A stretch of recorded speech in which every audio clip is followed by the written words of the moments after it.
Hello YouTube, this is Steven with On My Way to Fire, a channel about early retirement and all things investing. Alright, so emergency video. No, I'm going to make a second video today because why not?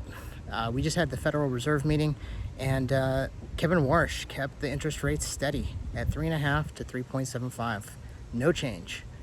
And you know guys, this is really interesting because a couple days ago there was a report put out, I believe by Citadel, which is some market maker company. I'm not sure even what they even do, but anyway, long story short, there was a rumor put out that the interest rate would have a shocking surprise increase, and it caused the markets to react a little bit.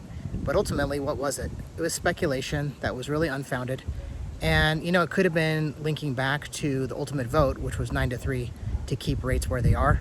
But you know, ultimately nothing happened, so it was what you would call a nothing burger. But you know, in the thick of it, when you react to rumors, sometimes you can get caught up in the hype, as I call it.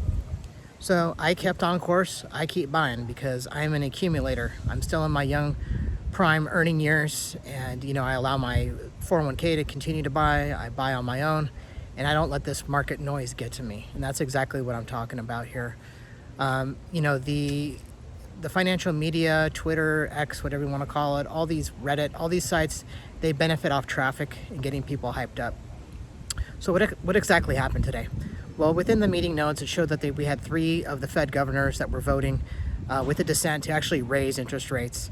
And, you know, at the end of the day, it's a little bit better than what I thought. I thought it would be 5-7. So I'm happy to see that it was a 3 vote, not 5. But, you know, it's just, it's going to be a grind to get to a better place. And ultimately, I think the takeaway from this meeting is that the inflation target is still well above the 2% that they want to see. So we've been kind of hovering in the low 3% for a while, and basically we bought ourselves some time. And so what's going on with the economic calendar? We've got the Jackson Hole Summit coming up towards the middle of August, and then we don't have the next Fed meeting until September. So we got ourselves a reprieve for about 6 weeks until, you know, the next policy decision is going to have to be made. And in that time, we're going to get a number of CPI, PPI, and employment reports, basically inflation and job. And, you know, as that information comes in, it's going to paint the picture of how the economy has been doing, but it's always backwards looking. And so that's the main takeaway. You know, none of this stuff is in real time, and we've got Fed decision making based off past information.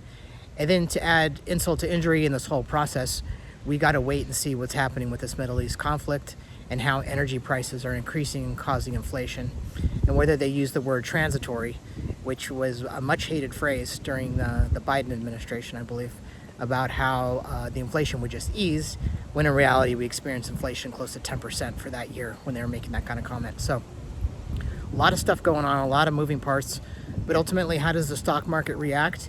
It reacts to forward-looking ideas. So the fact that the interest rate was not raised, you would think cheap money helps businesses expand, but you know, that's kind of baked in already, that the consensus overall, excuse some of the wind noise here, it just got windy all of a sudden, is that, you know, interest rates would stay the same, but what's the future going to hold? And it's still a bit uncertain, so that's what keeps stocks moving back and forth within a range, selling off. You know, we haven't really had a chance to have a true rally yet. And really, you know, put into context the type of stocks that rally when the interest rates get aggressively cut. And so to me, I think those are financials, REITs, you know, businesses that borrow money to expand. So, you know, with all that being said, we continue on with the goal to keep accumulating shares, build our wealth, and not get caught up in the market noise, but stay informed at the same time. So I hope you got some good information out of this. We'll have to wait and see how the next CPI and PPI reports play out, and see how that's framed by the administration. And then in addition to that, with employment reports, we often get revised jobs figures. So it'll be an interesting next few months, but I wouldn't be surprised if they do end up having to increase rates by a quarter point before the end of the year, just to signal that they actually care about inflation.